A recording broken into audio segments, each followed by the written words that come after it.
साथियों, उप मुख्यमंत्री राजेंद्र शुक्ला जी द्वारा हमारे आउटसोर्स अस्थायी कर्मचारियों के साथ जिस तरीके का बर्ताव किया गया, उससे मध्य प्रदेश के लाखों आउटसोर्स अस्थायी कर्मचारी आहत हुए हैं, दुखी हैं और वह इस अपमानजनक भाषा का जवाब लोकतांत्रिक तरीके से संघर्ष के जरिए देने की तैयारी कर रहे हैं। कल ऑल डिपार्टमेंट आउटसोर्स अस्थायी कर्मचारी संयुक्त मोर्चा की ऑनलाइन बैठक में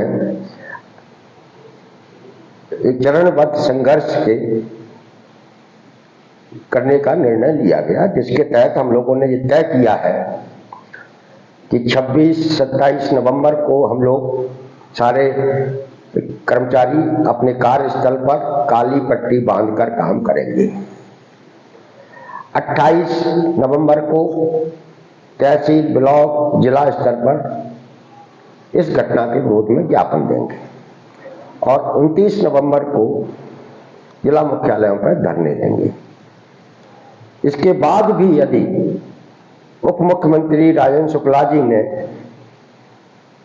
अपने शब्द वापस नहीं लिए और रीवा के जो हमारे 5 आउटसोर्स कर्मचारियों को बर्खास्त किया गया, उनकी बहाली नहीं की गई, तो हम लोग 1 दिसंबर को रीवा पहुंचकर उन्हीं के उसी स्थान पर जहां हमारे आउटसोर्स कर्मचारियों का अपमान हुआ, उसी स्थान पर बैठकर उप मुख्यमंत्री के निवास पर बैठकर हम धरना देंगे और उनसे ये कहेंगे कि ये जो लाखों लाख आउटसोर्स कर्मचारी है, जो तुच्छ से वेतन पर काम करता है, जिसे कंपनियों ने गुलाम बना लिया है, और हमारा आउटसोर्स कर्मचारी, अस्थायी कर्मचारी आपसे न्याय मांगने आया था और जिस तरीके से आपने धुतकार कर भगाया है, नौकरी से निकालने की धमकी दी है, सामंती अंदाज में हाथ जोड़कर गिड़गिड़ाने की बात कही है, इन शब्दों को आप वापस लीजिए और हमारे निकाले गए कर्मचारियों को काम पर बहाल कीजिए। इसलिए साथियों, एक के बाद एक, इससे पहले शिवराज सिंह चौहान जब मुख्यमंत्री थे तो उन्होंने आउटसोर्स कर्मचारियों को आउटसोर्स वगैरह वगैरह कह के अपमानित किया था। कल उप मुख्यमंत्री राजेंद्र शुक्ला जी ने उसी परंपरा को आगे बढ़ाया है और जो पहले से ही परेशान आउटसोर्स अस्थायी कर्मचारियों को और परेशानी में डाला है, उनको चिंतित किया है, उनका अपमान किया है, इसका बदला लिया जाना चाहिए। यह बात लाखों लाख आउटसोर्स अस्थायी कर्मचारी कह रहा है और वो इस बदला लेने की मानसिकता में है। हम लोगों का कसूर क्या था? हमारे जो रीवा के साथी जो आंदोलन कर रहे थे, वह उस सरकार के उस आदेश को अमल कराने के लिए आंदोलन कर रहे थे जो दिवाली से पहले मध्य प्रदेश की सरकार ने जारी किया था। वो आदेश था कि दीपावली के पर्व से पहले सारे कर्मचारियों को, आउटसोर्स अस्थायी कर्मचारियों को वेतन और बोनस का भुगतान करना चाहिए, हो जाना चाहिए। ये सरकार का आदेश था। इसी आदेश पर अमल कराने के लिए हमारे रीवा के आउटसोर्स कर्मचारियों ने अधीक्षक से बात की, कंपनी मैनेजमेंट से बात की, लेकिन उन्होंने दिवाली से पहले वेतन नहीं दिया। मजबूरी में उन्हें दीपावली के दिन धरना देना पड़ा था।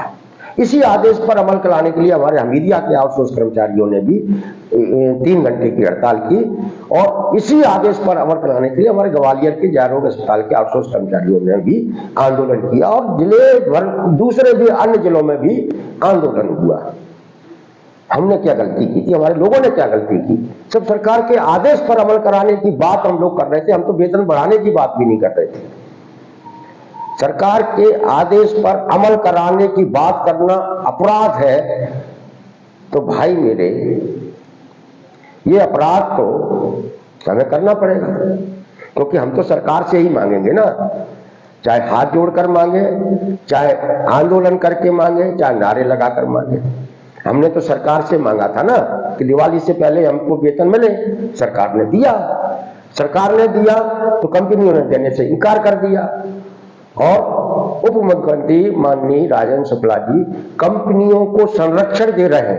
एजाइल जैसी भ्रष्ट कंपनी जिसने पूरे मेडिकल और स्वास्थ्य विभाग में तानाशाही थोप रखी है, उस एजाइल कंपनी की वो को संरक्षण दे रहे हो अपने उन कर्मचारियों को जिन्होंने उन्हें वोट दिया है, रीवा में विधायक बनाया है और जिसके कारण वो उप मुख्यमंत्री बने, उन अपने वोटरों को, अपने मतदाताओं को वो दुत्कार रहे हैं। कितने शर्म की बात है। इसके खिलाफ हम लोग लड़ेंगे। कंपनियों ने, ये जो आउटसोर्स कंपनी है, इन्होंने एक तरीके से सरकार के संरक्षण में हमारे लाखों लाख आउटसोर्स अस्थायी कर्मचारियों को गुलाम बना लिया है। कंपनियों ने गुलाम नहीं बनाया है, सरकार ने भी हमारे तमाम सारे अस्थायी कर्मचारी हैं जो पंचायतों के चौकीदार हैं, भ्रष्ट है, पंप ऑपरेटर है, सफाई कर्मी है, स्कूलों के अंशकालीन कर्मचारी हैं, छात्रावासों के अस्थायी अंशकालीन कर्मचारी हैं। इनसे 3-3 हजार, 4-4 हजार, 5-5 हजार में सरकार काम करा रही है कि शर्म नहीं आती। यह कर्मचारी सरकार के न्यूनतम वेतन के हकदार है, लेकिन सरकार इनको न्यूनतम वेतन नहीं देना चाहती। हम लोगों ने अभी 21 नवंबर को ही इंदौर में श्रमायुक्त कार्यालय पर प्रदर्शन किया, घेराव किया। श्रमायुक्त खुद बोल रहे थे कि इन सबको न्यूनतम वेतन मिलना चाहिए, ऐसे श्रमायुक्त के आदेश भी हैं, लेकिन सरकार उन पर आदेश पर अमल नहीं कर रही है।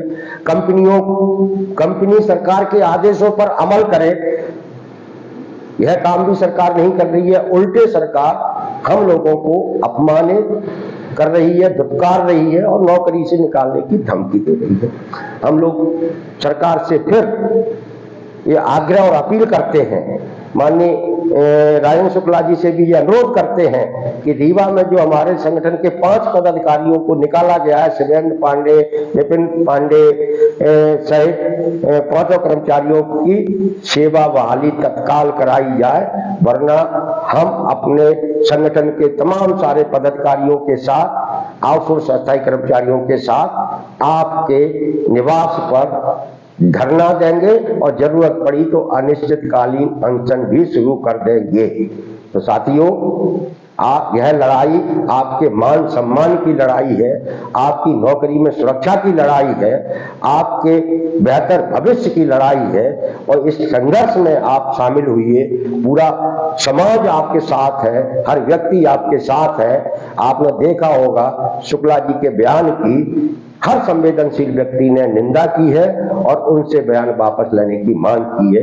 तो साथियों, जो संगठन ने चरणबद्ध आंदोलन की घोषणा की है, उस आंदोलन को आप अपने अपने स्तर पर सफल बनाएं, काली पट्टी बांधकर काम करें, ज्ञापन दें और जिला स्तर पर धरने देकर ये मांग करें कि हमारे रीवा के बर्खास्त कर्मचारियों की बहाली करें, सरकारी विभागों का ठेकाकरण बंद कर वहां कार्यरत कर्मचारियों का विभागों में संविलियन किया जाए।